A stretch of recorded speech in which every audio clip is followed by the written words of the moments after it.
Gente, boa noite, sejam todos, todas e todos bem-vindos. Nós somos o Grupo Cores da Adoção, nós somos um grupo de apoio à adoção como tantos outros, como o grupo que Cecília coordena lá em São Paulo. Aliás, Cecília preside uma associação de grupos, já vou contar isso para vocês daqui a pouquinho. Hoje a novidade, a grande novidade da noite é o nosso coordenador Luiz Fernando, que está voltando ao presencial. Salva de palmas para Luiz Fernando, finalmente de volta conosco. Tem gente que já está aqui há um ano, nunca tinha visto o Luiz Fernando pessoalmente. O Luiz Fernando comigo e com o Roberto, nós somos o trio de coordenação aqui do grupo. Patrícia, colaboradora. Patrícia não chegou ainda. Érica. E quem mais puder, quiser ajudar a gente, vocês são todos muito bem-vindos, tá? Hoje a gente vai falar de adoção tardia, é um dos temas que para nós é mais caro, e eu vou passar a palavra para o Luiz para fazer uma introdução. Boa noite, pessoal, uma alegria estar aqui de volta. Fiquei esse tempo aí envolvido com outras tantas coisas, inclusive com essa pequena que chegou, já vai fazer 3 anos, não chegou com 38 dias, e muita alegria da gente estar de volta, as coisas estão voltando ao normal mesmo, aos pouquinhos, mas a gente está aqui, meu amor. Você quer falar?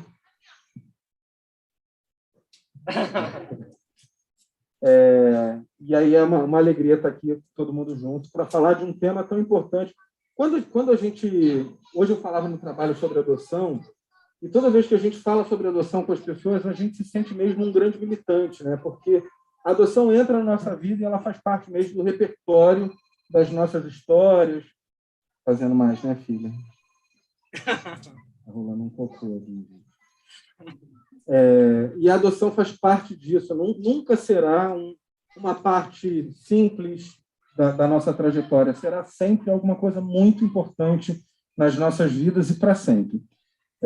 E hoje o tema é muito essencial para a formação de todos nós, independente de ser esse ou não o seu perfil. É importante que a gente tenha muita clareza, muito entendimento dos contornos disso que a gente tem chamado, o mundo da adoção tem chamado sempre de adoção tardia, e exatamente aquilo que a gente precisa saber sobre esse tema tão fundamental. Porque é um tema sensível, um tema muito sensível.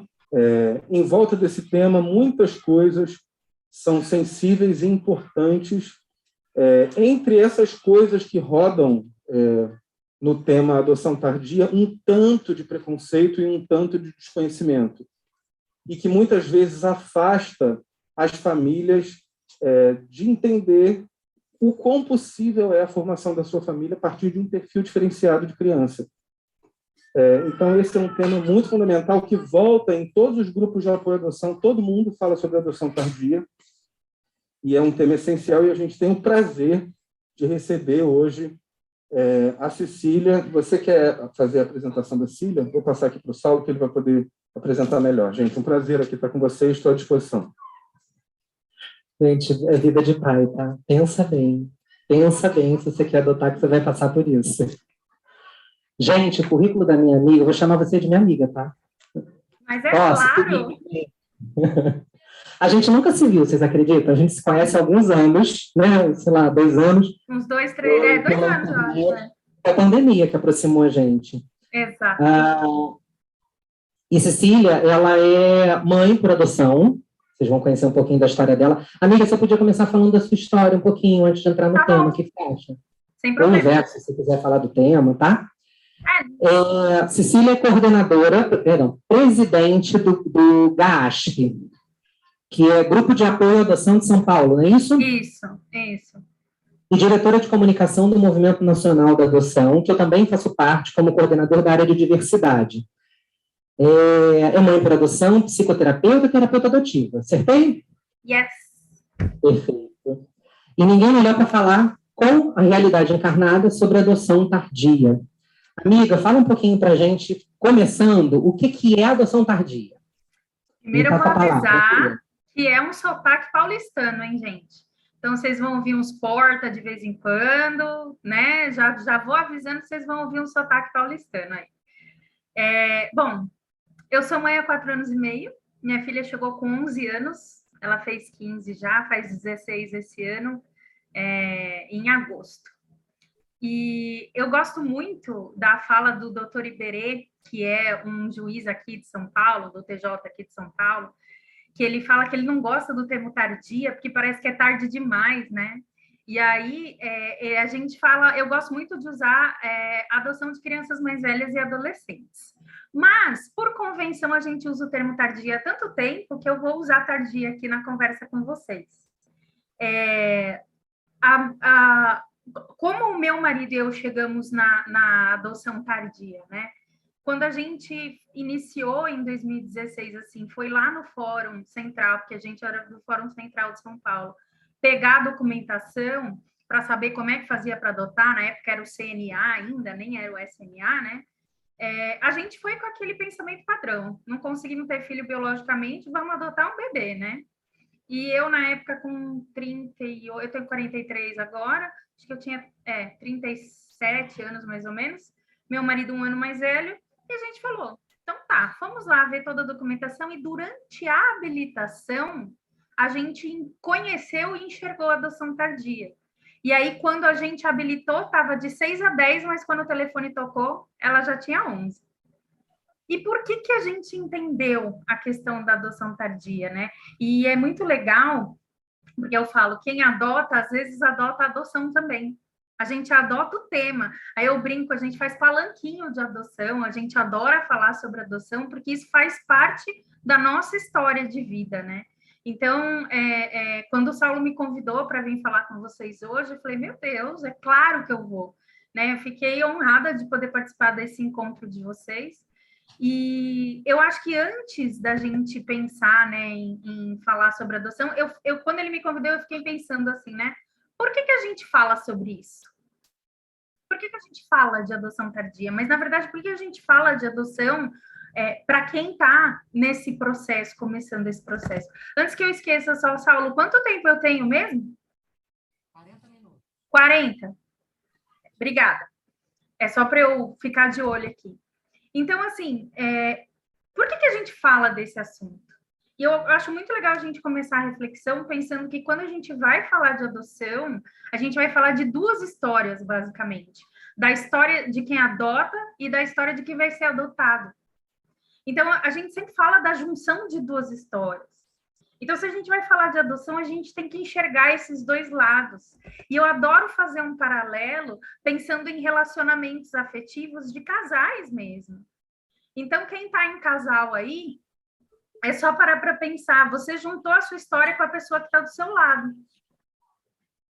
Vocês trouxeram uma bagagem. Ou alguém aqui, levanta a mão aqui quem chegou no relacionamento zerado, sem história. Não existe, né? A gente sempre traz alguma coisa. Não precisa necessariamente ser uma mochila cheia de ex, não é isso. Mas a gente entra com uma história. E quando a gente fala de adoção, a gente está falando de mais uma pessoa entrando com história. Ou mais, né? Quem vai adotar 2, ou 3, ou 4, não sei, né? Como que é aí a visão de vocês. Mas a gente está falando disso também. A gente está falando dessa conjunção de histórias. E aí, para a gente entender e pensar na adoção, a gente tem que lembrar que a gente adota o tempo inteiro na nossa vida. Então, quem tem um relacionamento, se adotou outra pessoa, porque o adotar é trazer para dentro de você, fazer essa pessoa entrar em você emocionalmente, né? Então, quando a gente fala de adoção, a gente fala disso. Até o dos pets, né? Quando você adota um bichinho, você não traz ele para dentro de você, da sua vida, do seu emocional. A ideia é exatamente essa. Vocês que estão se conhecendo aí, começando a criar os contatos, né, no universo da adoção, então o pessoal que vem participando, aí você começa, já conhece um, conhece outro, vocês estão se adotando emocionalmente. Então, eu acho que mais do que pensar na adoção como um processo, porque a adoção nada mais é do que um ato jurídico, né, de criação de filiação. Então, se a gente tirar esse contexto jurídico, a gente está falando literalmente da criação de laço. E aí, pensando na própria adoção tardia, antes mesmo da gente pensar em adoção dessa criação dos laços, é legal a gente lembrar que quando a gente fala de criança, a gente está falando basicamente de 3 etapas antes da pré-adolescência e da adolescência. A A gente está falando da primeira, da segunda e da terceira infância, e elas são divididas mais ou menos a cada 3 anos. Então, a primeira do 0 aos 3, a segunda dos 3 aos 6, e a terceira dos 6 até uns 11, mais ou menos, que aí depois entra a pré-aborrecência e o inferno, brincadeira. Mas é a adolescência. Brincadeira nada, gente. Vocês tudo querem ter filho, vocês sabem que é isso mesmo, que todo mundo aqui foi adolescente. Então, é isso aí, né, Saulo? Não tem como. A gente sempre dá uma capirotadinha em algum lugar. Então, é legal a gente pensar nessa questão do desenvolvimento, porque dependendo do que a criança experimentou nessas fases da vida, é como ela vai chegar para vocês, é como ela vai encontrar vocês.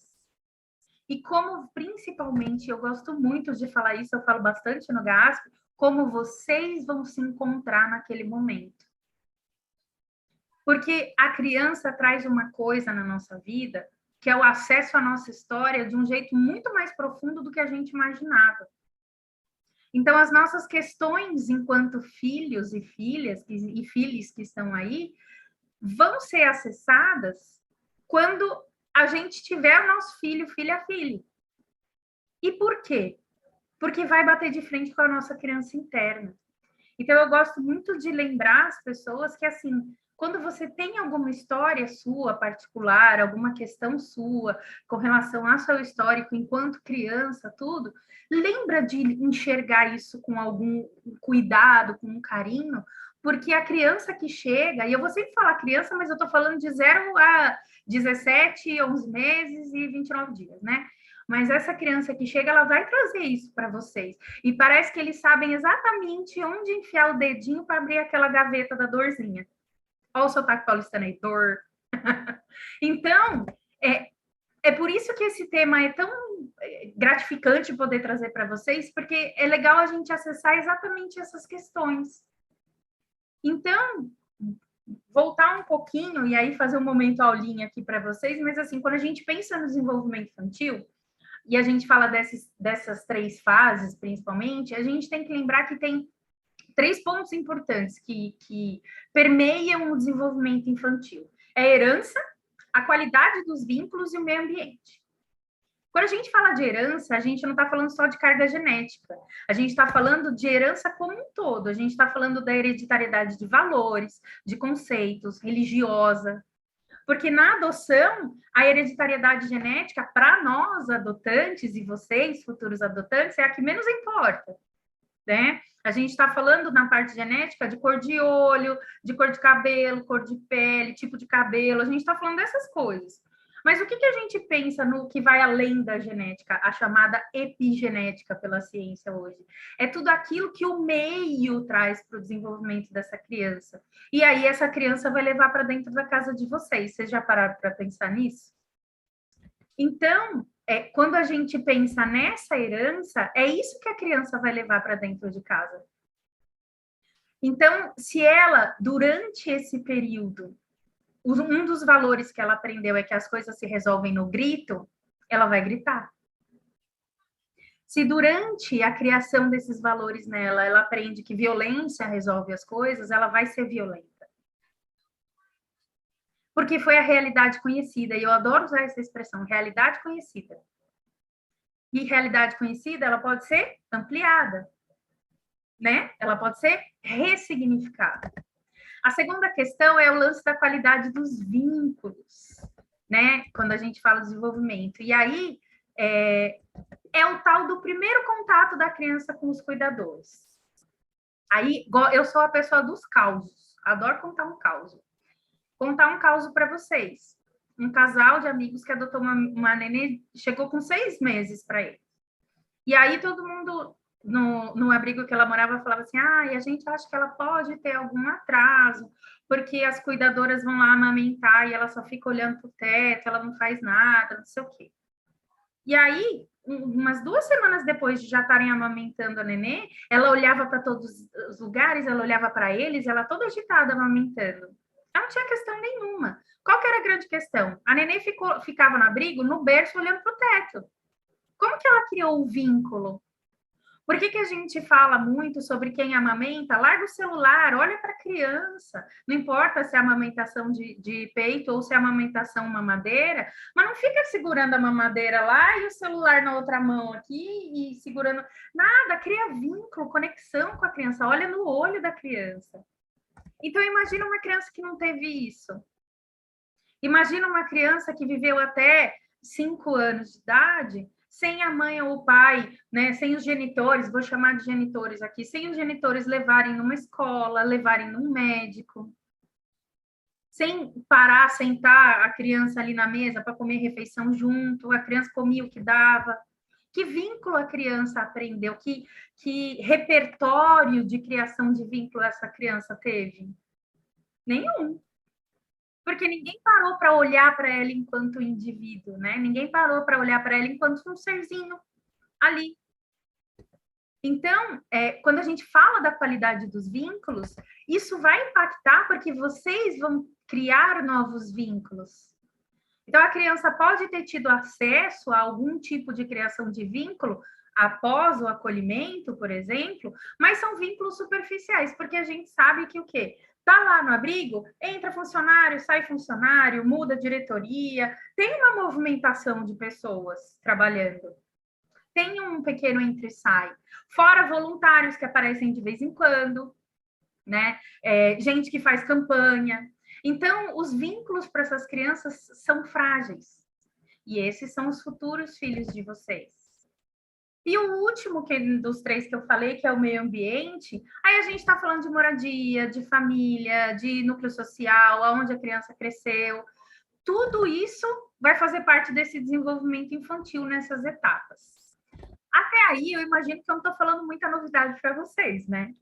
Porque quando faz, inclusive, um curso, né? Quando participa dos cursos oferecidos pela Vara, enfim, ou dos próprios GAS, a gente aprende um pouco dessas questões. Mas quando a gente pensa nas crianças mais velhas e nos adolescentes, a gente precisa se perguntar questões como é que essa formação de vínculo e laço apareceu na vida da criança, como é que era o ambiente do abrigo para a criança, era um ambiente mais tranquilo, era um ambiente onde essa criança disputava muita coisa o tempo inteiro, porque tem abrigo que é assim, é tudo na base da disputa. E tem abrigo que tem menos criança e é mais tranquilo, né, de lidar. Qual que era a figura dos cuidadores do abrigo, né? Tem o psicólogo, tem assistente social, tem os educadores, né, que é o pessoal que trabalha. Como que essas pessoas criavam vínculos com essas crianças? Uma das coisas muito comuns de acontecer em abrigo é a criação de vínculo através da troca. Do tipo, você se comporta, eu te dou um doce. Você faz a lição, você pode sentar para jantar antes. Ou eu deixo você brincar lá fora. Então, a criança aprende esse lance da barganha. E aí a gente pensa, mas meus pais faziam isso comigo também. Se eu obedecesse, eu conseguia fazer tal coisa. Se eu desobedecesse, eu ficava de castigo. Mas isso é uma coisa dentro de um ambiente familiar que você tem conhecimento desde o início da sua vida. Mas e quando você pula de ambientes? E quando você mora num abrigo? Como é que isso fixa na sua cabeça? Por que as crianças de abrigo mentem tanto? Sabiam que elas mentem? Sabe o que elas mentem? Qual é a chance de descobrir quem foi que aprontou no meio de 20 crianças? É exatamente isso. Vou contar uma coisa que a dona... Minha filha chama Pamela, né? E eu falo dona Pamela. Que a dona Pamela fazia quando ela morou. Ela morou dos 5 anos e meio até os 11 no abrigo, né? Morou bastante. Foi metade da vida dela, antes de conhecer a gente, foi em acolhimento. Ela inventava que tinha uma festinha na sala da escola e pedia para a tia lá do abrigo para dar uma caixa de chocolate para ela. Pois ela sentava e comia tudo sozinha. Alguém ia verificar na escola, na sala de cada um, se ia ter algum evento ou não? Eles não têm como fazer isso. É humanamente impossível para a equipe do abrigo fazer esse tipo de conferência. Então, eles conseguiam. E para ela, estava ótimo, né? A gente sabe que sentar e comer uma caixa de bombom, pelo amor de Deus, tudo aquilo de açúcar numa criança. mas para ela estava ok. Então, quando a gente pensa nisso, outras perguntas que são legais da gente pensar é assim, o atraso na linguagem, o atraso cognitivo dessa criança, da onde vem? Porque muitas vezes, principalmente quando a gente fala de adoção tardia, a gente fala até da própria busca ativa, a gente está falando de crianças com defasagem de linguajar, defasagem na própria escola, de aprendizagem, inclusive de cognição, né? Fazer aquele raciocínio lógico, matemático que a gente faz, né? Então, às vezes a criança não tem isso, por quê? Por aquilo que eu já tinha até falado antes, ausência de repertório. Ninguém parou e explicou. Ninguém sentou do lado e ajudou a entender essas questões. Então, tudo isso vem nesse pacotinho chamado criança. Outra coisa que eu acho muito legal, eu fiz uma lista aqui, porque senão eu esqueço, né? Uma outra coisa que eu acho muito legal da gente lembrar é a questão o desejo, na adoção tardia, o desejo da criança de ter uma família. E eu vou contar uma coisa para vocês. Depois eu vou pedir para vocês levantarem a mão quem já sabia disso. Mas vocês sabiam que nem toda criança que está acolhida deseja ser adotada? Quem já sabia disso? Pouca gente. E vocês sabem por quê? Porque a gente tem a falsa ideia de que a criança que está acolhida quer sempre ir para uma nova família. Mas se a gente para pensar que a única realidade que essa criança conhecia era da família de origem dela, e para ela não estava errado, vou citar um caso de negligência. Não tem violência, não tem agressão, não tem briga. Era negligência, que a criança ficava o Deus dará lá.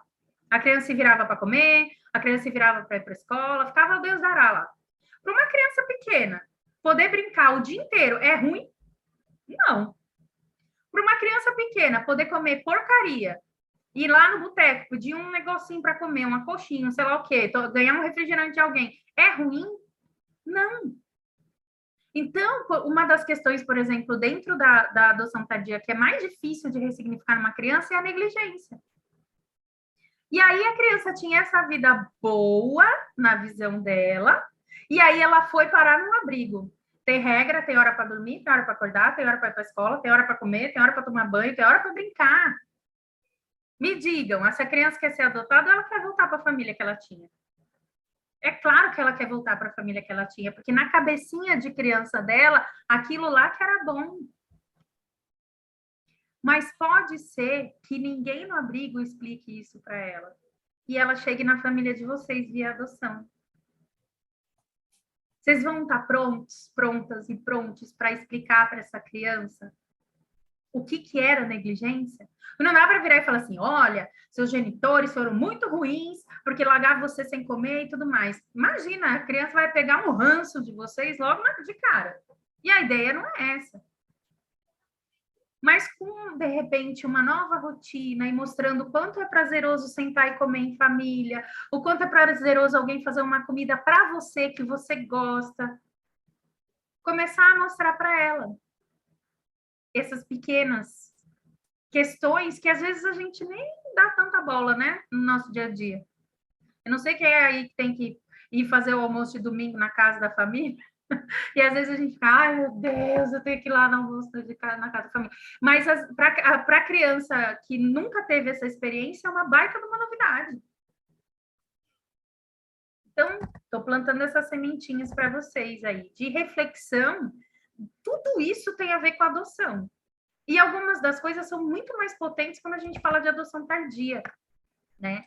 E uma outra coisa que às vezes permeia as adoções tardias, que a gente não pode esquecer de falar, é o histórico de rejeição e devolução que essa criança pode ter.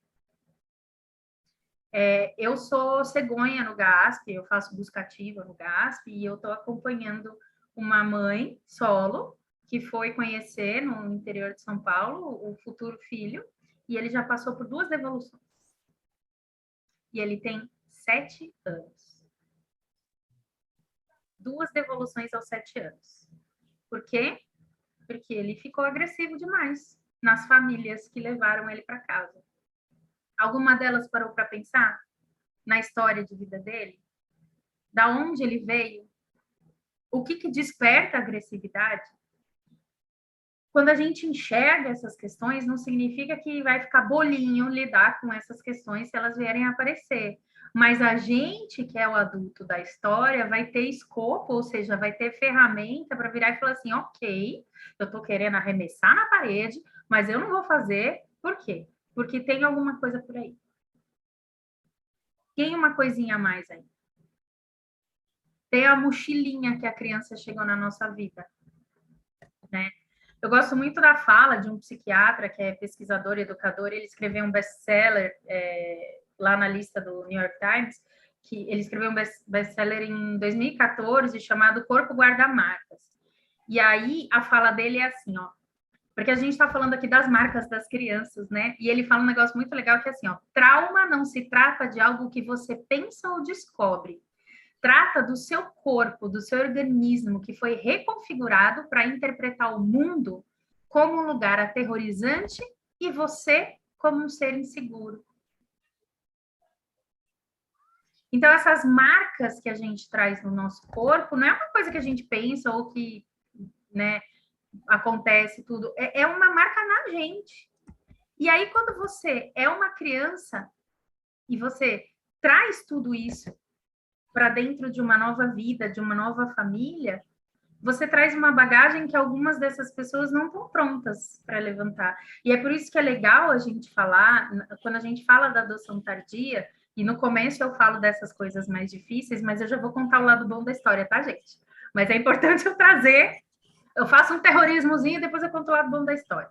Mas é o quê? É porque a gente precisa enxergar essa mochila, né? Quanto mais a gente vive, maior a nossa mochilinha. Falta 10. Beleza? Quanto mais a gente vive, maior essa nossa mochilinha. E aí a criança pode trazer na mochila dela uma defasagem escolar, uma ambivalência de sentimentos. Então a criança está querendo conectar com você, mas ela te rejeita ao mesmo tempo. Uma dificuldade imensa de entender os limites, as regras, a questão da agressão direcionada à figura parental. Por quê? Porque se você está entregando carinho e as pessoas que diziam que entregavam carinho para ela antes abandonaram, ou ela foi rejeitada, ou ela era agredida e tudo mais, se você está dando carinho, ela espera que você faça exatamente a mesma coisa. E aí ela vai entregar isso para vocês. Então ela pode trazer esse fantasma para dentro de casa. E ela vai trazer isso como? Ela pode fazer o tal do teste de aceitação, ela pode trazer a questão de não conseguir se sentir pertencendo. Uma coisa que acontece muito na adoção, e principalmente na adoção tardia, é a criança não se sentir parte da família. Ela se sente como se fosse da família. Vocês conseguem perceber a diferença? Ah, é como se eu fosse da família. Não, peraí, você é da família. Nossa, parece que eu sou. E aí a sociedade reforça, porque aí a gente escuta várias frases, tá? E frases maravilhosas, inclusive na adoção tardia. Mas assim, uma delas é: nossa, se fosse seu filho de verdade, não ia ser tão parecido com você, gente. Vou dar uma dica para vocês de resposta. Aperta assim a criança e fala: olha, mas é de verdade, né? Pega a criança e fala: olha, é de verdade, carninha e osso, tá aqui, carne, osso e um pacotinho de encrenca. Né? Então, todas essas coisas trazem para a gente, são amplificadas quando a gente fala de adoção tardia. E aí, alguns gatilhos importantes que a gente pode perceber na adoção como um todo, eles podem ser bem maiores na adoção tardia. Dia dos pais, dia das mães. Então, a criança que teve alguma questão de rejeição com essa mãe, ela pode ter dificuldade de lidar com o Dia das Mães com vocês. Dia dos Pais, a mesma coisa. Natal, Ano Novo. Então, o legal aqui, né, até porque não é uma aula gigantesca nem nada, é uma palestra, mas que o ideal, se eu tivesse aí, eu ia fazer mais um bate-papo, né?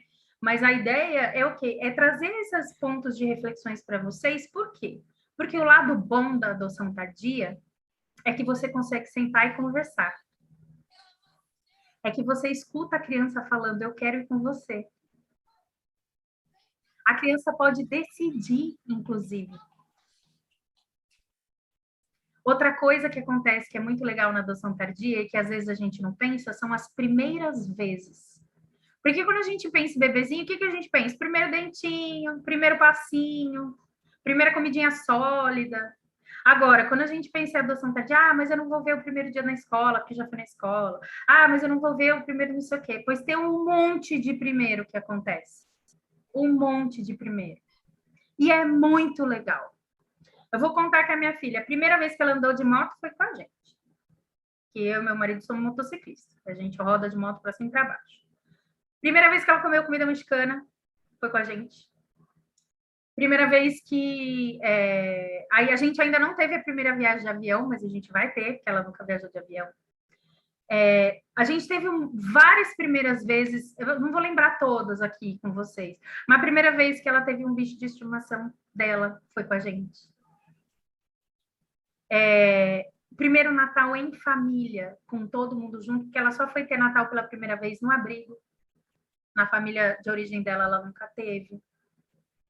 E a gente tem as questões também, e aí uma coisa para eu contar para vocês que é importante, a minha filha conseguiu criar a confiança suficiente para virar e dizer que nunca quis ser adotada, depois de 1 ano de adoção. A gente ouviu isso, quer dizer, eu ouvi isso, ela me chamou para conversar e soltou em 3 horas e meia de conversa. Que ela nunca quis ter sido adotada, que se fosse para ela ser adotada, ela queria ter sido junto com algum dos irmãos, nunca sozinha, porque é uma adoção compartilhada. E ela trouxe todas as dores dela. E ela estava falando com uma mãe, que sou eu, que cresceu com uma mãe que não adotou afetivamente. A minha mãe me pariu, me criou, mas nunca teve conexão afetiva comigo. Então, eu tinha uma rejeição materna e ouvi da minha filha que ela nunca quis ser adotada. Gente, não é porque eu sou terapeuta, não, que eu trabalho com essas coisas, que eu não dei uma enlouquecida. Eu dei sim, sou ser humano. Doeu. Mas depois eu entendi que bom que ela conseguiu falar. E aí eu expliquei para ela, eu falei, olha, mas a adoção já foi, já está conclusa, o que a gente faz agora? Então, com uma menina de 12 anos, na época ela já estava com 12 anos, você pode sentar e conversar sobre essas coisas. Eu pude ajudar minha filha a descobrir que ela era homossexual.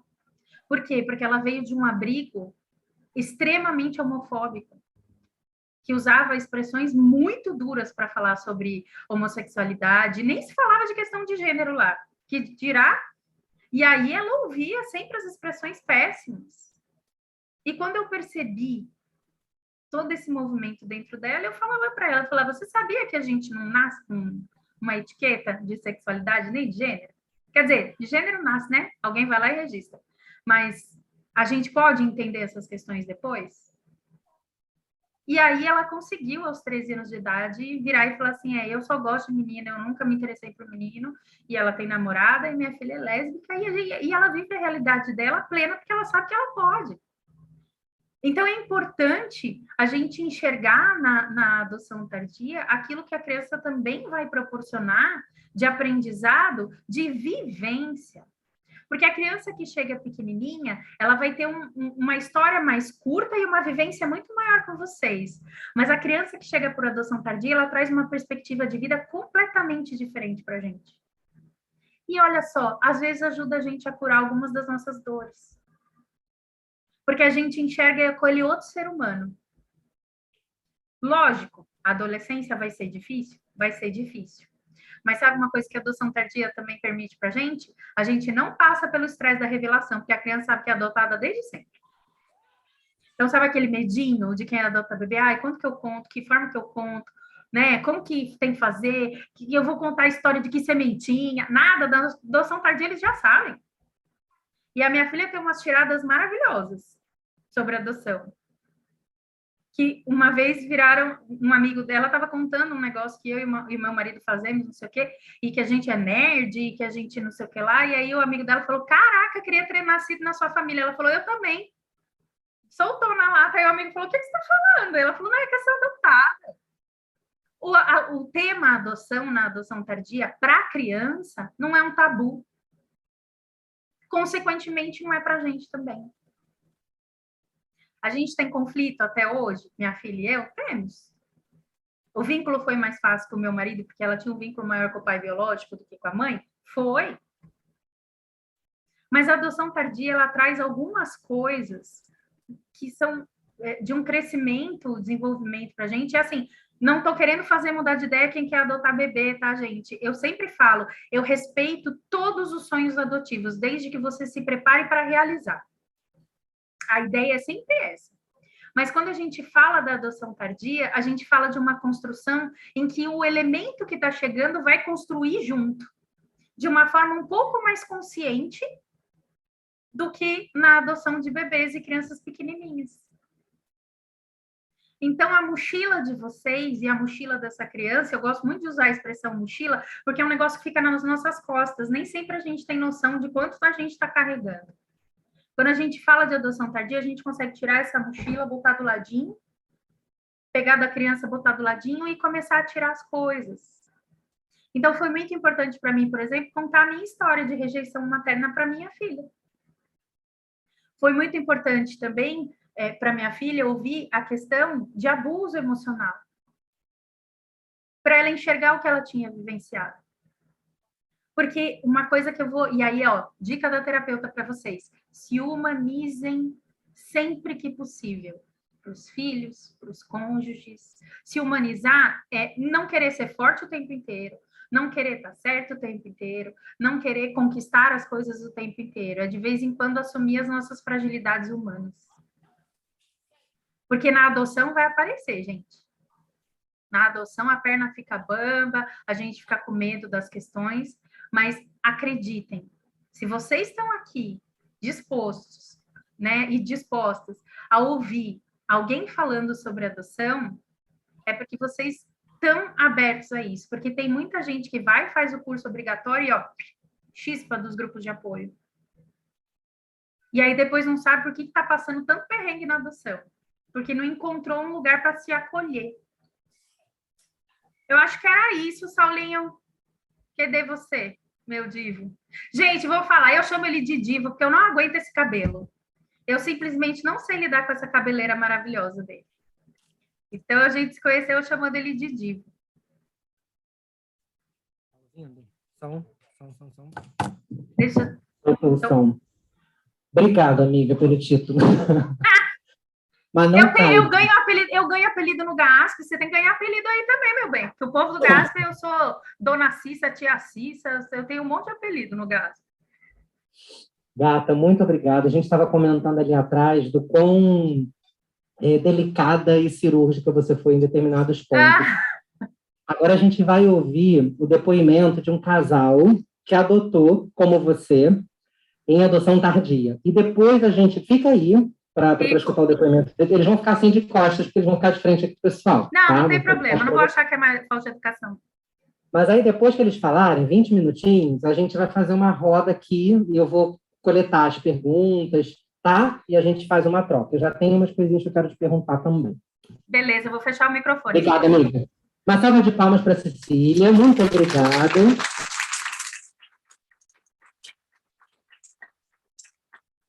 Gente, eu vou chamar a Ana Kelly e Lúcio. Ana Kelly e Lúcio adotaram em adoção tardia. Eles vão contar para a gente a história deles. E eles se habilitaram pelo grupo Ana Gonzaga, que se reunia em Cascadura e agora está no Norte Shopping, que é o grupo... Nós temos 3 Ana Gonzaga na capital. Na verdade, é um original, que era de Copacabana, e se desdobrou em 3, que são os filhotinhos, mas todos com o mesmo nome, Ana Gonzaga 1, 2 e 3. Diferente do Cores, o Ana Gonzaga 1 começou como essa reunião aqui, que é de pré-adoção, o 2 é um pós, que é o que a gente faz ali. Mesma coisa que a gente faz, só que a gente faz um horário antes, né? E o Ana Gonzaga 3, que é esse lá do Norte Shopping, é um grupo também de preparação como o nosso aqui, tá? É um grupo que trabalha para a terceira vara. Então, se alguém quiser conhecer, eles já estão no presencial? Acho que não, ainda está no remoto, né?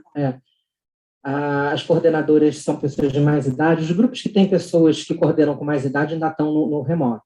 O Tribunal de Justiça, é bom que vocês saibam, ainda não está impondo que nós retornemos ao presencial, mas ele já convidou os grupos a retornar para o presencial, desde que mantendo esses protocolos todos que a gente está mantendo, o uso de máscara e a comprovação da vacina. Então, já tem alguns grupos na capital voltando, o Ana Gonzaga ainda está no virtual. Mas recomendo vocês conhecerem, vocês podem também falar, de repente, um pouco da experiência do grupo, tá? Sejam bem-vindos, eu só vou pedir para vocês ficarem mais aqui para o centro, mas fica à vontade.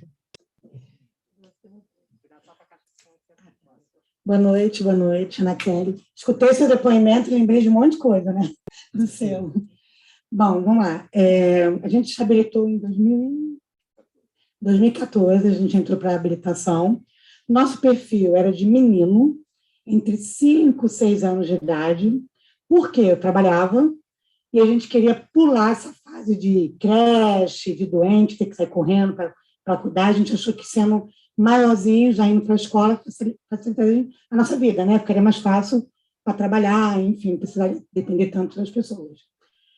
E como no processo de habilitação, que nós estávamos passando, igual vocês, acredito que a maioria esteja, era obrigatório fazer 4 reuniões e uma visitação. Aqui também é obrigatório fazer visitação também, de abrigo? Não, né?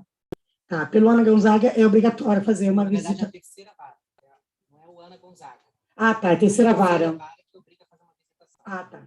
Então, a terceira vara, né, é obrigatória fazer 4 reuniões, como essa, e uma visitação em abrigo, escolhido por eles, e você tinha que entrar na fila, que era bem cheio. Trabalhava em comércio e participando de todos os processos direitinho. Quando chegou na visitação, nós não tínhamos ainda passado por um setor de psicologia, ou seja, entrevista, para perguntar, não sei se a maioria aqui já passou. E, enfim, chegando lá, estava trabalhando, era um sábado, né? Era sábado, a visitação era no domingo, chovendo pra caramba, quase que a gente desistiu de ir, porque tinha que levar alguma coisa, eu tinha chegado do trabalho quase 11 horas da noite, e eu estava exausta. Aí, rapidamente, a gente fez um doce lá, eu fiz um doce rapidinho para levar. Chegando lá, a gente foi apresentada pelo abrigo, né, junto com o grupo, foram 10 casais, foram apresentadas pelo abrigo e para as crianças. E conheceram o nosso filho. Eu mandei foto, mas eu acho que não consigo colocar. Então, não tem pendrive. Depois eu passo o telefone para dar uma olhadinha, porque eu botei no WhatsApp dela. E nós conhecemos nosso filho, que ele tinha acabado de chegar nesse abrigo. Ele veio de um abrigo... Qual é o nome do abrigo? Você lembra? É lá do centro, né? Não, de Niterói. Na verdade, ele veio de um abrigo. Ele tinha sido adotado aos 8 anos de idade, tinha sido devolvido, ficou 3 anos morando com essa família, foi devolvido. Nessa devolução, ele foi parar no abrigo que ele estava. E ele já tinha 12 anos de idade. Brincando com as crianças, meu marido, que era o mais... que só queria criança pequena, eu já não tinha muita questão, poderia ser mais velho. Meu marido viu meu filho e, na mesma hora, ele se apaixonou. Literalmente. Ele ficou, quero falar com aquele menino. Só que você não pode ficar conversando com as crianças, assim, sobre adoção, nada disso. E essa briga era a primeira visitação que tinha lá. Nunca tinha ido nenhum grupo de adoção para ir nesse abrigo, era a primeira visita deles. E, óbvio, não poderia você tocar no assunto, que você estava lá para adoção. Era como se fosse uma visitação normal, para brincar com as crianças, se divertir. Meu esposo viu, se apaixonou, e nós paramos perto para conversar. A primeira conversa foi sobre time de futebol, né, tal. E brinca daqui, brinca dali, meu marido ficou louco por ele, e a gente procurou saber, pelo responsável, se tinha alguma informação, se ele estava disponível para adoção. Porque, como foi dito, a maioria dos abrigos não está disponível para adoção. É preparação para voltar para a família, tá? Dificilmente, dependendo do abrigo, está apto as crianças para adoção. E nós queríamos saber essa informação, e não tínhamos como. Ele falou, não sei, ele chegou aqui ontem, ele e mais um outro menino. Ok, esperamos, fomos conversar, tal, conversamos mais em casa com mais calma, meu marido falou que queria conhecer ele. Só que, como eu tinha falado, nós não tínhamos passado pelo processo de psicologia ainda, então a gente não estávamos habilitados. E uma semana depois tinha marcado a reunião com a psicóloga. Aí fomos, fez várias perguntas, e uma delas foi para reforçar sobre o perfil. Aí foi quando nós falamos. Visitamos um abrigo e conhecemos o menino e achamos o nosso filho. Aí, como assim? Explicamos toda a história e falamos a idade. Diferente do que a maioria das pessoas acham, quando a gente muda o perfil, principalmente para criança mais velha, eles não batem palma, legal, pô, vamos levar uma criança mais velha para casa, né? Vai sair um do abrigo. Não, foi todo um trabalho na minha cabeça para a gente desistir daquilo ali, porque a preocupação deles, da vara, era se a gente não estava afobado para uma adoção, e não porque a gente realmente se encantou pela criança. E meu filho tinha uma característica muito forte, que era o quê? Todo problema que ele tem, ele resolvia fugindo do problema. Então, se ele tomasse um esporro, alguma coisa, ele saia de casa. E, ok, conversamos, a psicóloga conversou, chamou ele para conversar, para saber quem era a criança. Por coincidência, ele tinha sido devolvido naquela vara, então ficou mais fácil deles lembrarem todo o histórico dele. Me perguntou, caso se ele fugisse com a gente, qual ia ser a nossa reação. Falamos, como toda mãe, vamos ficar desesperados e vamos ver o que pode ser feito. Perguntou para o meu esposo também o porquê que ele tinha gostado. Ele falou a mesma coisa. Enfim, passou-se um tempo, a vara autorizou a gente ficar visitando ele, só que ele não tinha sido destituído da outra família ainda, porque tinha acabado de ser devolvido. Então, a gente foi proibido de ver ele, né, porque tinha que ver se a outra família realmente tinha desistido dele ou não. E ficamos proibidos por um mês, mais ou menos. Um mês depois, a vara ligou e falou, ele está disponível, podemos fazer o processo dele de destituição junto com vocês. Vocês querem se aproximar? Queremos. Isso, a gente conheceu ele em outubro, novembro a gente pôde visitar, e ele foi para nossa casa passar novembro, dezembro, e daí não saiu mais. Tudo no começo, como todo mundo já falou, né, é tudo encanto, tudo é maravilhoso, né, tem uns problemas normais, só que qual é a característica do meu filho? Apesar dele já tinha, na época, 12 anos, ele era super infantil, bem tranquilo, super carinhoso, não era agressivo, não era nada, mas ele era muito infantil, então qualquer esporrinho para ele virava de chorar e tudo, ficar nervoso. Numa dessas crises, ele saiu de casa e estava trabalhando. Eu chamei a atenção dele por alguma coisa de nota de escola, ele ficou com muito ódio e fugiu de casa. Ficou 5 noites fora. Foi um desespero, né, tal, aí eu entrei em desespero, liguei para a vara, avisando. E a gente conseguiu uma outra psicóloga, eu estava fazendo tratamento com psicóloga do próprio fórum, que era o CAPSI, na época, né, e a juíza não autorizou a gente trocar psicóloga, e falou, não, a gente quer trocar porque isso não é normal, e tem alguma coisa errada, tal, e levamos numa outra psicóloga, e a juíza autorizou. Chegando lá, ela me encaminhou, fez várias perguntas, tal, ficou uma semana avaliando ele, precisa de um psiquiatra, fazer mais profundo. Levamos na psiquiatra e ela, depois de vários exames, quase um mês depois, ele foi diagnosticado com depressão muito forte, né, TDAH, ansiedade generalizada, não precisa nem falar porque trauma, né, essas coisas, depressão pós-traumática, alguma coisa assim que ela falou, e disse, a primeira coisa, ele precisa fazer muitos exercícios para ocupar a mente dele, liberar hormônios da felicidade, aquelas coisas todas do médico. Ferrou, aquele probleminha lá atrás, 5 anos eu não queria sair correndo, como é que a gente faz para ligar o filho para o médico? Saí do trabalho, optei de sair do meu emprego para comprar meu filho, tanto que ele tinha que fazer no mínimo 2 esportes por dia. Aí, convivendo com meu filho, a gente descobre outras deficiências, como ela mesma falou, de aprendizado, de coisas que você acha que com 12 anos, uma coisa lógica, uma palavra boba, de duplo sentido, a criança não entende, aí que você começa a entender que realmente, peraí, eu acho que ele não sabia que palavra é essa. Aí você vai conversar, a gente ficava até rindo depois, né? Tem até várias palavras que ele fala, eu anoto tudo para poder ficar rindo com ele depois, né? Como a gente faz até hoje. Enfim, então eu tive que sair do meu emprego, né, por quase 10 anos que eu estava, para cuidar do meu filho. Hoje, em maio, ele faz 18 anos, né? Tá até em casa, me ligou mais 3.000 vezes, né? Me ligou 3.000 vezes. Eu não quis vir porque está namorando, né? Então está naquela fase de namorar. Mas é basicamente isso, gente. Então, assim, ele faz tratamento, toma remédio, né? A depressão praticamente curou, mas ele continua tomando remédios ainda, né? Porque por causa do TDAH e outras coisas que desenvolveu. Precisa de acompanhamento escolar de perto, então ele tem a explicadora, tem a mim, que né, tem que estudar com ele, mas ele é muito agitado, mas é um menino, assim, muito carinhoso.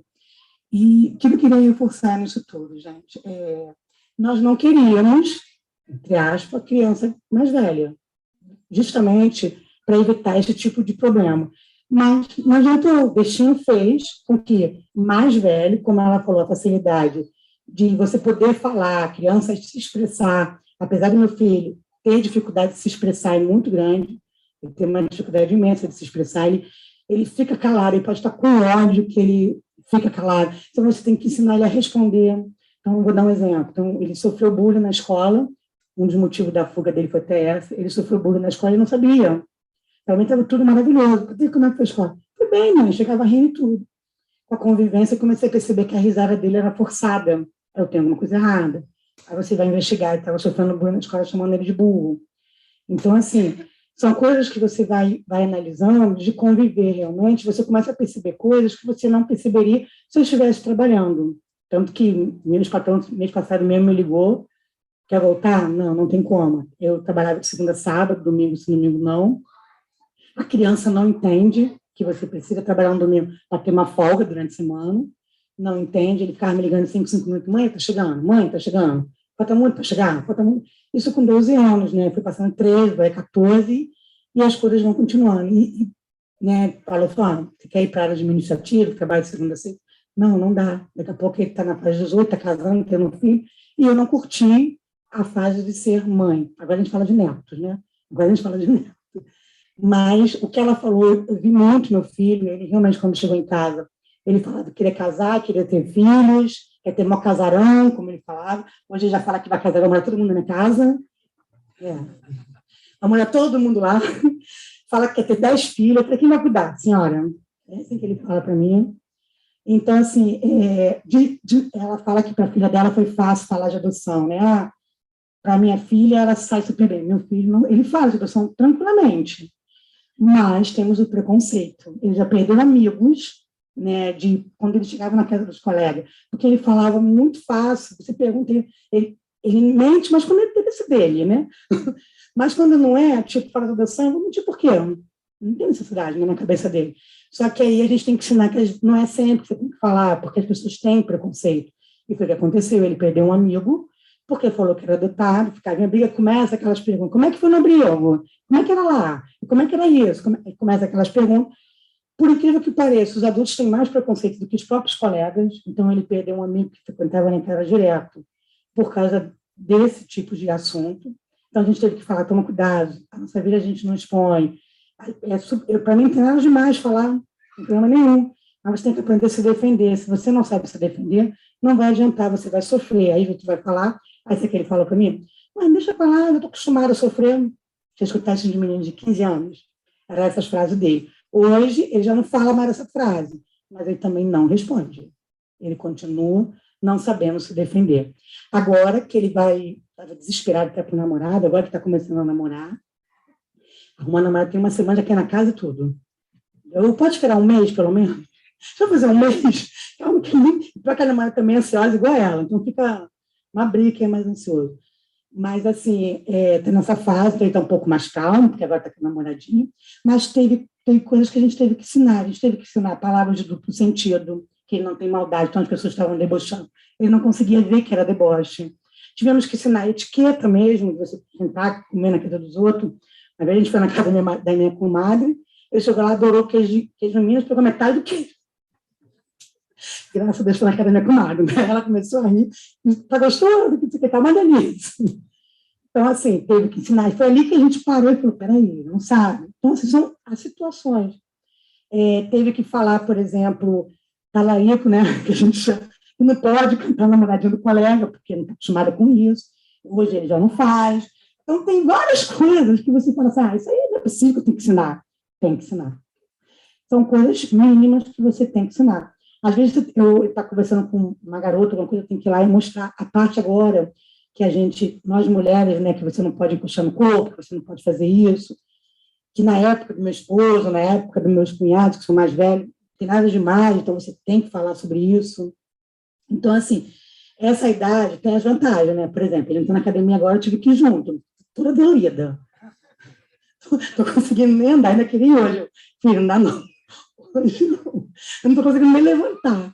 Então, assim, eu adorava sentar no caminhão de pegar doce, tive que ir junto com ele. Pai, não vai não, tá, se esconde, tá com vergonha, né? Mas tem essas coisas, viajar de avião, meu filho viajou, primeira vez comigo, a primeira viagem. Enfim, tem o lado bom e tem o lado ruim. Mas, para fechar, eu queria dizer o seguinte para vocês. Esse depoimento é muito bom, porque a gente não sabe. Hoje, vocês podem estar querendo uma criancinha de 5 aninhos, 3 aninhos. Amanhã, se o coração estiver aberto de vocês, podem encontrar o filho de vocês mais velho. E esse meu depoimento, o depoimento dela, ou de outras pessoas que vierem, alguma situação que vocês estejam passando, vocês vão lembrar. Como agora eu estava falando, eu me esqueci desse detalhe. Aí te lembra e remete a algum problema que você está passando, ou passou e que você acha que é só com você. E, na verdade, ou porque é adotado, e, na verdade, é a coisa mais normal. É isso.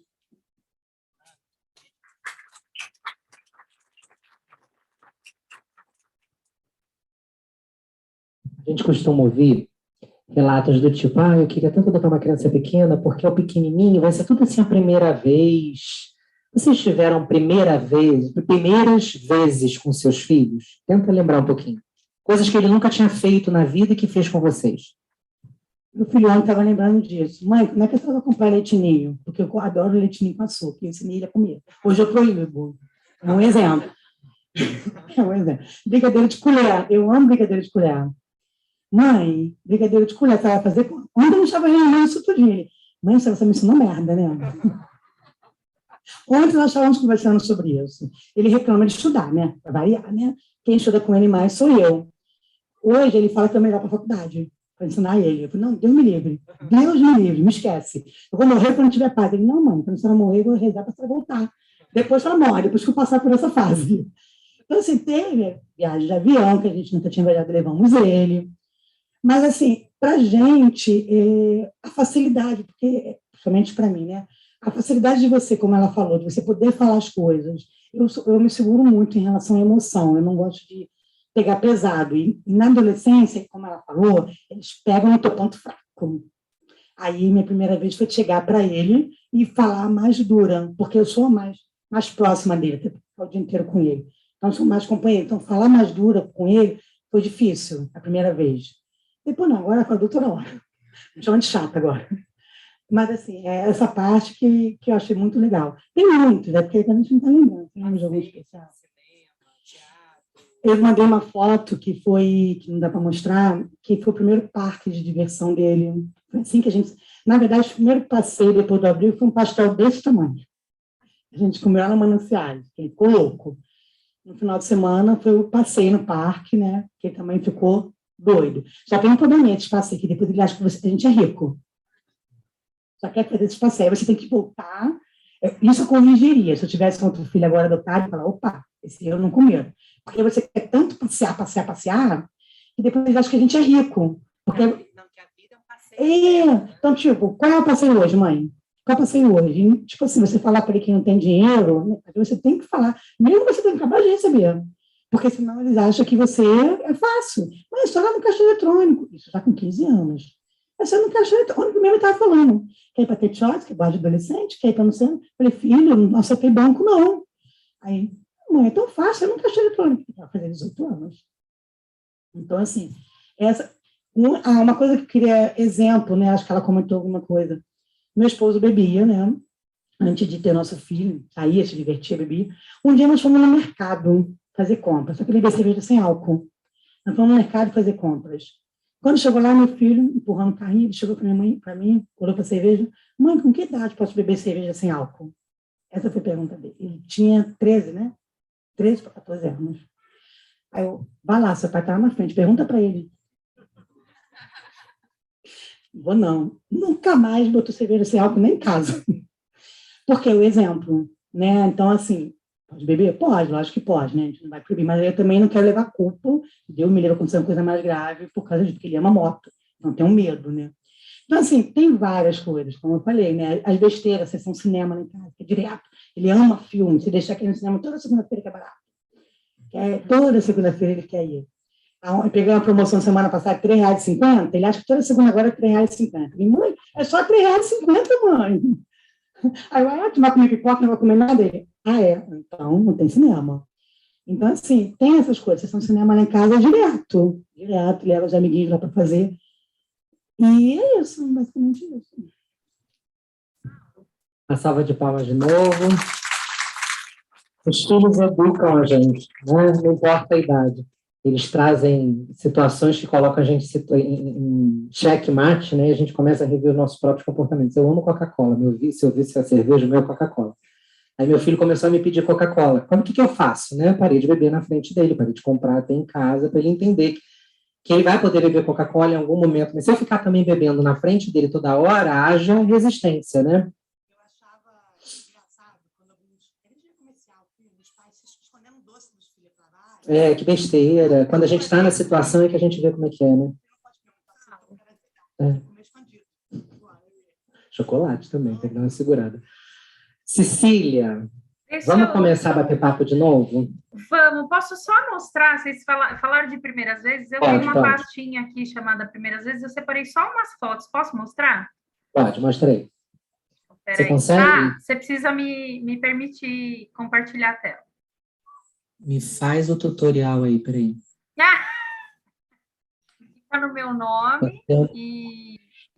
Seu nome. E coloca de co-host. Clica lá em mim, tem os 3 pontinhos, e aí você me põe de co-host na reunião.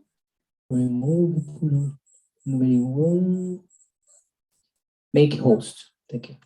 Ai, me lembro. Make host. Yes. Beleza. Agora eu consigo. Ó. Estão vendo? Não, ainda não. Tem um delay. Agora entrou. Então, essa é a foto do primeiro encontro. Meu marido tinha cabelo, inclusive, aí. Essa é a Pamela com 11 aninhos. Tem quantos anos isso, amiga? Aqui é 2017. Em 2017, essa foto. Já tem 5 aninhos. Tô melhor, né? Tá. Aqui foi o primeiro passeio na Paulista. Primeira vez que a gente foi na Paulista. Primeira vez que ela viu um jogo de xadrez. O Valfrid estava ensinando, ela estava morando no abrigo ainda. Aqui foi o primeiro passeio de Natal. Gente, meu cabelo estava azul na época. Percebam que a pessoa a cada hora está com a cara diferente, né? Primeira fantasia. Ela foi vestida de pacotinho de pipoca. Foi a primeira fantasia. Eu fiz junto com ela. A gente estourou pipoca até cansar. Primeiro passeio de moto, porque uma das coisas que a gente pensou também na adoção tardia é a gente quer poder levar essa criança para passear e, de acordo com a lei, acima de 7 anos e alcançando o estribo, para poder, porque nós dois temos moto. Primeira vez que ela viajou de moto com a gente. Primeira vez que eu ensinei ela a fazer koala de Kinder Ovo. Quem não sabe, aprendeu agora. Ó, koala de Kinder Ovo. Que foi o primeiro Kinder Ovo que ela ganhou, inclusive. Primeira vez que ela fez um corte estiloso, que ela pediu para fazer um side cut, eu deixei e depois eu ainda fiz um junto com ela. Primeiro óculos, porque ninguém tinha visto que ela tinha problema de visão. Primeira vez que ela... quantos anos diagnosticaram isso, a visão? Aos 12 anos, eu percebi que ela fazia aquele olhinho que nem eu faço Apertava o olho de míope, né? E aí eu falei, essa menina é míope. Pois, dito e feito, além de miopia, ela também tem astigmatismo. Eu pratico arco e flecha desde os 18 anos. Aqui foi o primeiro campeonato internacional que ela me viu, foi lá ver como é que era. Então, a primeira vez que ela viu um campeonato internacional de arco e flecha. Primeiro show de rock do Ozzy, no Palestra Itália. Primeira festa de aniversário na vida dela foi aos 12 anos de idade. Aí aqui foi só um almoço em família e aqui foi a festa dela, primeira festa dela. Eu perguntei que bolo ela queria aquele bolo de Kit Kat, a piscina de Kit Kat. Ah, estava na moda. Tava. Saudade, inclusive. E aqui é a primeira vez que ela foi numa peça de teatro. Então, mostrei algumas primeiras vezes aí. E aí eu queria só dar uma dica de um livro, que é esse aqui, para qualquer faixa etária que vocês forem adotar, tá, gente? Emocionário. Dá para ver? Emocionais? Emocionário. Não apareceu? Não. Deixa eu tentar de novo aqui, peraí. É esse aqui, ó. Deixa eu ver. Me diz se aparece agora. Sim. Então, chama Emocionário. É um dicionário de emoções. Então, é uma dica maravilhosa para quem vai adotar. Na Amazon tá R$35 na Amazon. Na Amazon. Eu tô fazendo propaganda da Amazon, mas é sem querer, tá, gente? Que foi o que ficou mais fácil de eu achar aqui. Mas é só para ter uma ideia, tá 35 o Kindle. Eu não recomendo comprar para o virtual, porque ele fica preto e branco, e o livro é lindo, colorido, maravilhoso. Então, eu recomendo que compre o livro físico mesmo, quem puder, e emprestem um para os outros aí, porque é um livro maravilhoso. Então, foi só para mostrar umas primeiras vezes para vocês aí. E é muito gostoso a gente pensar que não importa a idade, né? Porque as nossas crianças normalmente chegam com defasagem em todos os aspectos, às vezes defasagem de vivência, né? Nunca foi um cinema, nunca comeu uma pipoca. Outro dia eu ouvi um relato de uma criança que nunca tinha experimentado, por exemplo, camarão. A gente se esquece que camarão é uma comida elitizada, em muitos aspectos, né? No Nordeste é um pouquinho mais barato, mas aqui não é. Então, até sabores, lugares, né? Eles começam a descobrir a partir da gente até doenças, né? A miopia, a gente vai descobrindo a partir desse encontro. Então, tem muitas primeiras vezes para se viver, independente da idade. E a Pan também tem TDAH, a Pan também tem TDAH, toma lá. Também diagnosticou o TDAH, ou seja, poderia ter diagnosticado desde 6 anos. A Pamela foi diagnosticada com TDAH aos 13 anos, porque a gente aguardou, foi recomendação da psicóloga, a gente não tentar nenhum diagnóstico logo depois da adoção, porque podia vir distorcido, e ela tem DPAC, que é déficit do processamento auditivo central, então ela tem um delayzinho aí para fixação das coisas, e a gente se adapta. E eu devo ter isso aí. Tem que pesquisar, tem essa coisa do... A gente é lesadinho, é outra questão. Você e eu somos lesadinho, é outra pegada. Nega, eu queria te ouvir como psicoterapeuta. Diga. E naquelas situações, porque uma coisa é testar o seu amor, né? Uma coisa é, eu passei pelo abandono, eu passei pela rejeição, eu vivi a experiência do abrigo, eu percebi que crianças mais novas saíam e eu ia ficando, e aí aparece um casal que diz, vem cá, vem comigo, mas eu vou testar, vou saber até que ponto essas pessoas realmente me amam e não vão me fazer passar por tudo aquilo que eu passei, eu entendo. Mas e quando as dores são tão profundas que esse teste vem no grau da agressão, né, da violência, da destruição da casa, porque essas coisas acontecem, né? Fala um pouquinho para a gente, como psicoterapeuta, sobre isso, por favor. Para falar sobre isso, eu acho importante a gente... eu vou falar para vocês um nome de um cara maravilhoso, que é o Donald Winnicott. O Winnicott é pediatra, né? Era pediatra e psicanalista, e ele trabalhou muito com a questão das crianças que eram vítimas de guerra, né? Assim, as crianças ficaram órfãs depois da guerra. E ele traz um conceito chamado deprivação e violência. Então, o que acontece?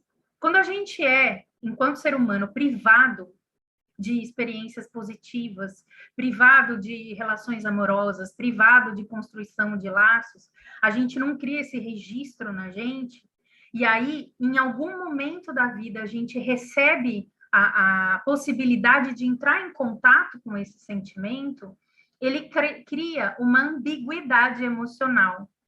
Primeiro eu não sei lidar com isso, eu não sei lidar com esse tipo de coisa. Então, eu não sei se eu quero. E aí, quando essa criança, esse adolescente passa a querer, ele entra também num estágio de revolta social, e isso acontece, e quando eu estou falando isso tudo, gente, não está no consciente da criança e do adolescente, tá? Isso está passando lá no inconsciente, numa bagunça que essa criança, que esse adolescente está vivendo. E aí ele para pensar do tipo, pera, isso é possível? Eu tinha direito a ser amado, eu tinha direito a ter uma família, eu tinha direito a ter um lar, e ninguém me deu isso? Então, ele transforma em agressividade o foco, né? Aquela pessoa que está fornecendo a coisa positiva. Por quê? Porque se ele não teve direito até aquele momento, ele continua acreditando que não é merecedor daquilo. Então, no meio de toda aquela dor, principalmente se o ambiente conhecido antes era um ambiente agressivo, é dessa forma que ele vai expressar, essa criança, esse adolescente vai expressar toda a rejeição que foi sentida antes e o medo que tem de ser rejeitado agora, porque dá um grande tilt na cabeça deles. Então, a forma de expressão conhecida, quando a criança chega às vias de fato da agressividade ou de destruir as coisas, é porque a forma de expressão conhecida estava muito relacionada àquilo. É a referência. Então, é por isso que é importante a gente lembrar, assim, qual que é a referência que essa criança está trazendo? Se ela está trazendo referência, por exemplo, ouvir a mãe falando, não, eu te amo, mas sentava o cacete na criança, ela referencia amor com espancamento. E aí você vira e fala que ama, a criança automaticamente conecta a violência na relação. E aí amplifica isso para as relações de violência que a criança vivia também enxergava dentro do abrigo. Então, quando a criança chega às vias de fato da agressividade e tudo mais, é mais um grito de desespero, do tipo, eu não estou sabendo lidar com isso de positivo que você está me entregando, do que só o teste, só a rejeição em si, porque às vezes a criança não está rejeitando você enquanto pessoa, ela está rejeitando aquilo que você está entregando. Então, é importante vocês entenderem essa questão, assim, às vezes você está sendo o foco da agressão da criança só porque você está mais perto, só porque você está ali oferecendo uma coisa que ela foi privada. Então, basicamente é isso, Saulo, sem querer me estender muito.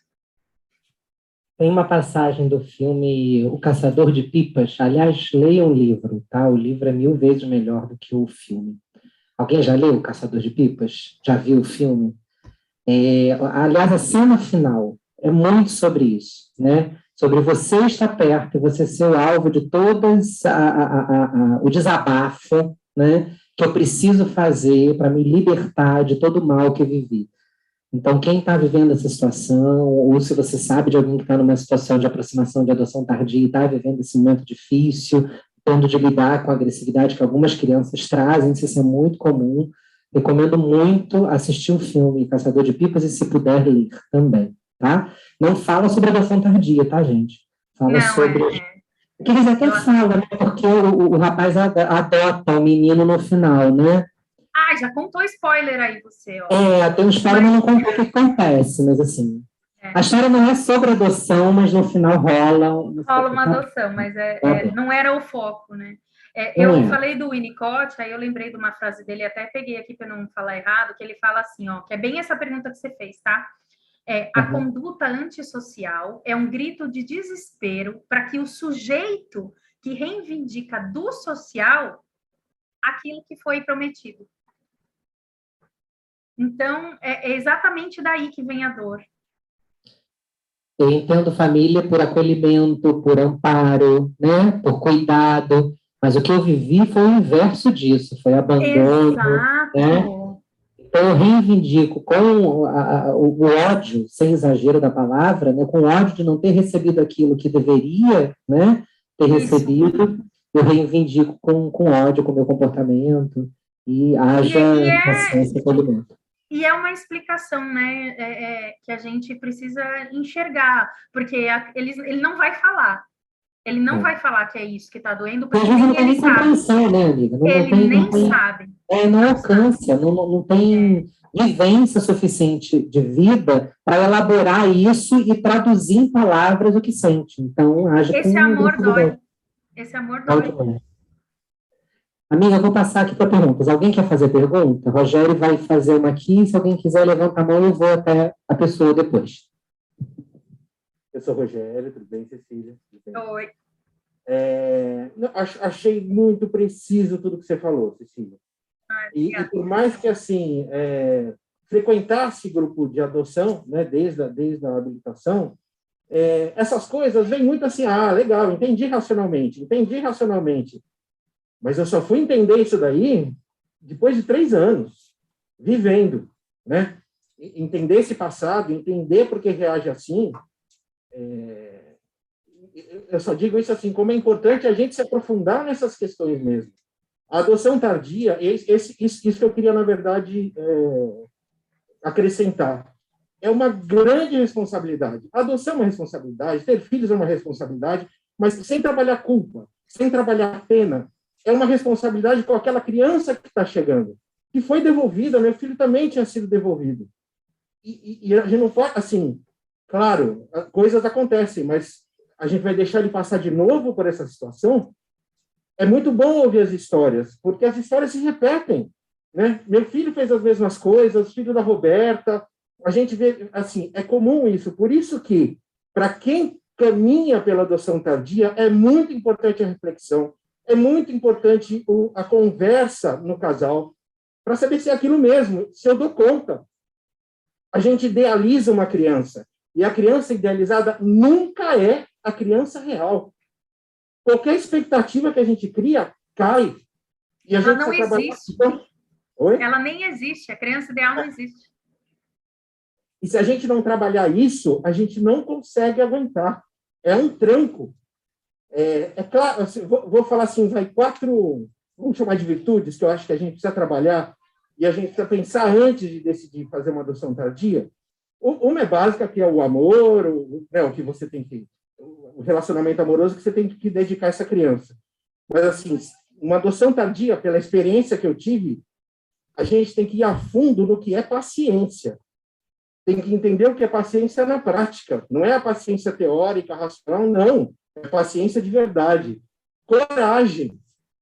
Porque você vai ser julgado, porque a sociedade vai te julgar, as pessoas vão falar, você está fazendo errado, você não está dando o limite certo, e você tem que ter coragem de enfrentar aquilo e descobrir um jeito de resolver aquilo. Outra coisa, discernimento. Para poder conseguir enxergar, nesses momentos de crise, o que é da mochila da criança. Porque, às vezes, a gente fica cego e a gente não consegue enxergar o tanto de dor que vem lá. E se a gente não consegue enxergar, a gente entra, não, o mundo funciona desse jeito que eu aprendi. E aí vamos juntar com a última palavra que eu acho que é importante trabalhar, que é desprendimento. Tem que estar disponível para se transformar. Eu fui criado assim, eu sou assim, a regra é essa, a coisa funciona desse jeito. Se você entrar nessa rigidez, não funciona. É como um relacionamento. Assim, eu sou casado, beleza. Para eu ser feliz, eu preciso que ela mude. Esse casamento vai durar? Mas tudo bem, tem divórcio, é um casamento. Filho não é um casamento, né? Por isso que entra a questão da responsabilidade. Então, se eu espero que ele vá se transformar para trazer a projeção que eu tenho de felicidade, isso não vai acontecer. Então, assim, esteja aberto para se transformar e para quebrar qualquer valor e para quebrar qualquer dogma que você tenha dentro de você. Só essa provocação do que eu acho que é importante, assim, da gente se questionar. Não ficar projetando, criança, como vai ser a criança? Não. Como é que eu vou me colocar nisso? Como é que eu vou enfrentar essa situação? É isso. Posso dar mais uma palavra, então? Para o Rogério, vou dar mais uma palavra. Ressignificação. A adoção tardia é ressignificação. A gente tem que ressignificar a vida para a gente e ressignificar as coisas para a criança. Então, a adoção tardia é ressignificação. E filho, não é que nem casamento que tem divórcio. Filho é que nem tatuagem. Você pode até tentar tirar depois, mas vai ficar marcado. E não vai dar certo. Então, aliás, minha filha está aqui. E Cecília, eu fico pensando, eu falo muito isso para adoção, quando eu trato do tema da diversidade, da tentativa que alguns pais e mães fazem de enquadrar as crianças dentro, né, das suas expectativas. E a gente ouve muito assim, não, vamos pegar pequenininho, porque pequenininho a gente coloca do nosso jeito. É de ser que torce o pepino, né? E não é isso. Quando a gente vive a paternidade e a maternidade na inteireza dessa palavra, a gente descobre que a gente não enquadra ninguém, absolutamente ninguém. Teodoro, meu filho, disseram aqui que é evidência Teodoro. Meu filho não é evidência Teodoro, não enquadro, nem quero enquadrar, não quero que ele seja dentro das minhas expectativas, nada, eu quero que ele seja feliz. Isso é muito mais tangível, eu penso, na adoção tardia, porque a gente não pode, na adoção tardia, desconsiderar que, ao contrário daquela criança pequena que chega à sua casa sem memória clara, né, porque a memória existe no inconsciente, mas sem memória clara das vivências do abandono, né, ao contrário dessas crianças que chegam sem memória, as crianças na adoção tardia chegam com clareza de tudo que viveram, dos porquês que estão ali. E como que eu vou, com essa dor, me enquadrar as expectativas do outro, né? Já me abandonaram? Eu vou me enquadrar para quê? Para me abandonarem de novo? Né? Ou eu preciso ser dessa forma para que me amem? Pode ser o inverso também, né? Se enquadra demais, tenta atender demais e se perde nesse processo. Fala, você ia falar alguma coisa, eu te cortei. Não, eu cortei. E assim, toda essa construção, inclusive, de tentar se moldar, eu ouvi da minha filha, vocês querem que eu seja um robô? Logo no começo, aí eu virei para ela, você acha que a gente quer um robô? Você está pensando em se enquadrar num perfil que você acha que a gente quer, e a gente nunca falou nada disso, né? Então, tem essa questão também, né, das coisas. E sobre o que você falou do bebê, das pessoas falar, porque eu vou criar desde pequenininho, vai se moldar, eu dou um único exemplo. Tem um bebê que todo mundo já ouviu falar na história dessa menina, que nasceu e foi criada pela família, e depois ela matou os pais, é a Suzane von Richthofen. Então, pegar desde bebezinho não vai dar segurança nenhuma de que a criança vai crescer dentro do molde que você quer, porque não é assim que acontece. Então, eu sempre, quando alguém vira e fala, não, porque bebê vem com menos bagagem, vai ser mais fácil, eu só lembro Suzane von Richthofen, eu falo. Ela nasceu e foi criada na família. E vocês conhecem a história. Então, não tem a ver com a idade, tem a ver com formação de vínculo. Essa é a realidade. E se eu puder falar só uma coisinha, Saulo, não sei se tem mais uma pergunta, que eu lembro que tinha uma mãozinha. Pergunta ainda. Tem. Então, eu deixo para falar isso no final, então. Você me dá 2 minutinhos, eu falo no final. Oi, meu nome é Sabrina. Oi, Sabrina. Acho que minha pergunta é simples, na verdade. Eu queria saber se tem protocolado, isso é geral, nem é só da tardia, se tem protocolado um atendimento e um cuidado psicoterapêutico para as crianças que são adotadas, porque ela estava dizendo, né, que o filho estava na psicóloga que foi indicada, e aí como é que eu não já ouvi alguns relatos, mas não sei se tem assim uma regra, queria saber um pouquinho mais de experiência. Infelizmente, não. O que a gente sempre recomenda é assim, se você não achar um profissional que seja da área da adoção, que entenda de adoção, que você procure psicólogos, psicanalistas, que pelo menos sigam a linha do Winnicott, que foi esse cara que eu falei para você. Porque ele vai saber, esse profissional que segue a linha do Donald Winnicott, ele vai saber identificar o que é da idade e o que é da história de vida da criança. Porque ele, inclusive, vou entregar para vocês. A maioria dos psicólogos de equipe técnica estudam o Winnicott para entrevistar vocês, tá? Então, hashtag fica a dica. A maioria dá uma lida, pelo menos, em algum material do Winnicott. Por quê? Porque ele fala muito, e é interessante que ele não fala especificamente de adoção, mas ele fala das crianças com esses traumas, com esses registros. Então, o mais importante é quando vocês forem atrás de profissionais para atender os filhos, filhas e filhos de vocês, que vocês façam uma conversa com esse profissional e perguntem assim, o que você sabe de adoção? O que você entende de adoção? Se for adoção tardia, o que você entende de adoção tardia? Você consegue identificar o que é da idade e o que é da bagagem? Porque vocês têm que sentir firmeza. Até porque esse profissional é obrigado a reportar para vocês qualquer coisa mais específica, né? Não vai contar tudo que o filho de vocês for falar na terapia, eles não vão contar para vocês, a gente não conta. Mas, uma vez sendo menor de idade, a gente tem que fazer um reporte se vier alguma situação específica a ser trabalhada e tudo mais. Então, infelizmente, não existe um protocolo específico, mas existe uma linha que é legal ir atrás, assim. Aí fala, pera, mas você está falando psicanalista para criança? Sim. Estou falando, sim. E, amiga, é bom que as pessoas saibam, que vocês saibam também, infelizmente, a estrutura que nós temos de justiça no Brasil, ela é precária em diversos aspectos, e também na atenção às crianças acolhidas. Nenhuma criança vai parar dentro de um abrigo, porque o mundo é muito florido, belo, o céu é azul e todos somos felizes. Se alguma criança for parar num abrigo, é porque algo deu errado e muito errado, né? Então, o ideal seria que todas essas crianças abrigadas, independente de serem enviadas para adoção ou simplesmente abrigadas por uma questão de proteção, tivessem um acompanhamento psicoterápico.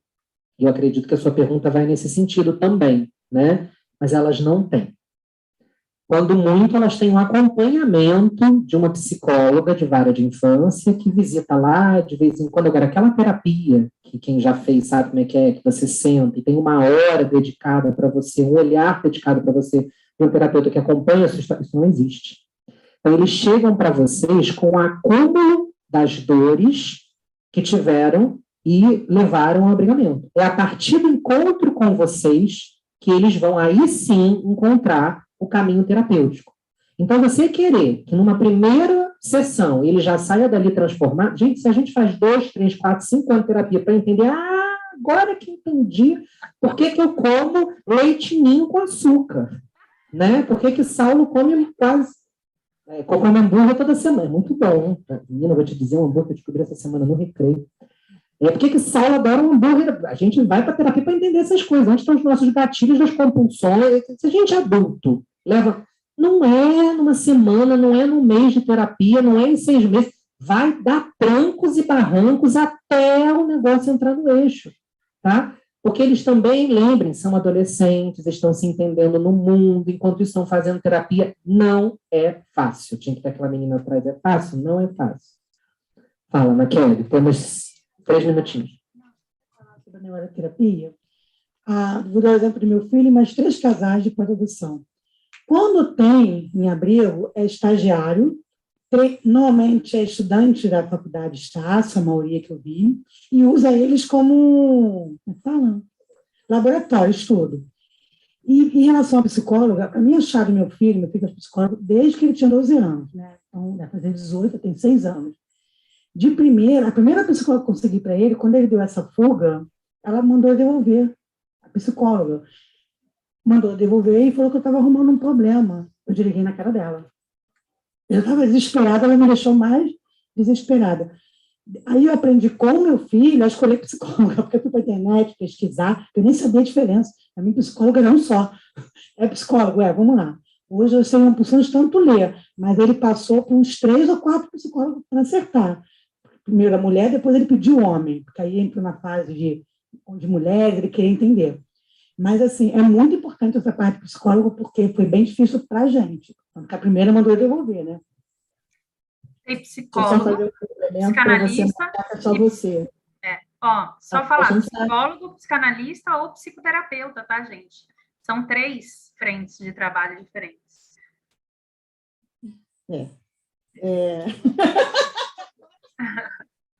A gente está na terceira, o João está com a gente há 3 anos, a gente está na terceira psicóloga, mas a primeira, ela foi chutada depois que eu estava na sala de espera e, por acaso, alguma coisa que ela botou para fazer barulho, parou de fazer barulho e eu escutei que ela estava dando um sermão no meu filho, porque agora ele era um menino de classe média, que ele não era mais aquele menininho de favela, que ele não tinha mais que fazer essas coisas, que ele tinha que aprender.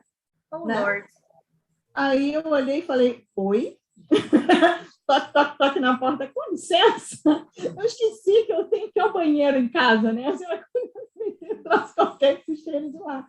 Porque era isso já era a 5ª, 6ª sessão, sei lá, e ela se revoltava porque sentava com o pé, assim, em cima do sofá e começou a mandar essa pérola, né?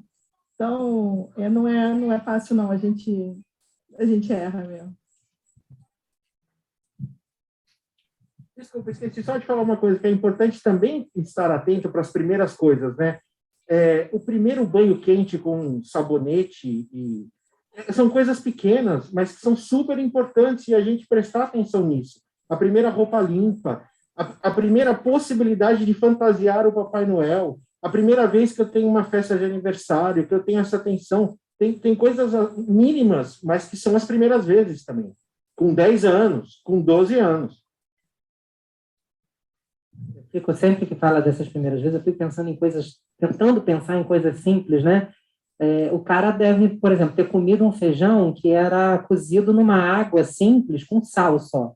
Aí você chega e apresenta um feijão com bacon, com cebola, né? E não entende porque que a criança não consegue comer. Gente, ele passou 10 anos da vida dele comendo alguma coisa que tinha um sabor completamente diferente disso que você quer apresentar. Aí você fica revoltado que a criança rejeitou o prato, que diz, não gosto disso, não quero comer isso, né? Aí você liga para o abrigo, ele não comia feijão, não entendo o que não come. Gente, começa a perceber que o déficit é em todos os aspectos. E aí, só para fechar, não é só psicólogo, né? É médico também. Tem médico que não sabe lidar com o histórico de adoção, tá? Tem pediatra que começa, eu já ouvi de pediatra que isso aí é bagagem, né? A criança tem algum problema quase de ancestralidade, vai lá para o campo da espiritualidade, e é loucura, assim, não tem a ver doenças, algumas questões que as crianças têm, né, necessariamente com o fato de serem adotadas. Se a criança tiver desenvolver alguma questão neurológica ou psicológica, ela vai desenvolver como um filho adotado, como um filho biológico desenvolveria, e não porque é adotado, tá? A gente também precisa romper com essa ideia da carga que se traz da má índole. Lembra que os antigos falavam isso? A gente não sabe da índole, de onde veio essa criança. Pelo amor de Deus, né? Santa Cher. Então, quando a gente fala para procurar um psicólogo que seja especialista em adoção, é para evitar esses absurdos. Quando fala também para procurar um advogado que seja especialista em adoção, é para evitar outros absurdos e nós no seu processo.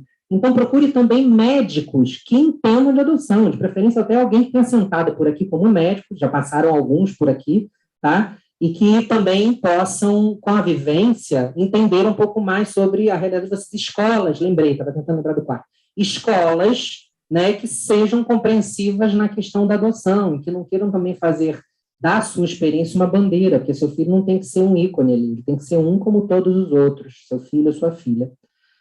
Cecília, para a gente fechar, deixa o seu recadinho aí, você queria falar uma coisa, a gente tem 2 minutinhos. Para todo mundo que está ou no comecinho do processo aí, ou, né, de acolhimento, de aproximação, convivência, ou que ainda nem começou, não é para quem já adotou agora. Não se cobrem amor instantâneo. Amor é construção. Aquela emoção que vocês vão sentir pela criança no começo é uma emoção, é uma paixão, é uma conexão, é alguma coisa, mas não se cobrem que se transforme em amor instantâneo. Porque o tal do amor instantâneo é a chamada paixão. E a paixão pode não virar amor depois. Então, não se cobrem um amor instantâneo. Entendam que vocês vão construir, vocês vão olhar para a criança, ela vai despertar um monte de sentimento em vocês. Não estou dizendo que vocês não podem usar a palavra amor. Eu só estou falando para vocês não se cobrarem um amor instantâneo. Porque isso gera um negócio chamado frustração. E a frustração opaca a nossa visão. Então, não se cobrem amor instantâneo. Vocês vão aprender a amar essas crianças com o tempo, assim como vocês aprenderam a amar todas as pessoas que entraram na vida de vocês, com o tempo. Então, não se cobrem.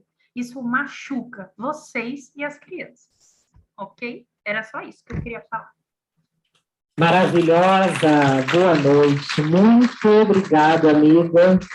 Imagina, pela participação, e espero que em breve você possa vir ao Rio e estar aqui conosco nesse salão, tá? Vou de motoca. Vem com a família.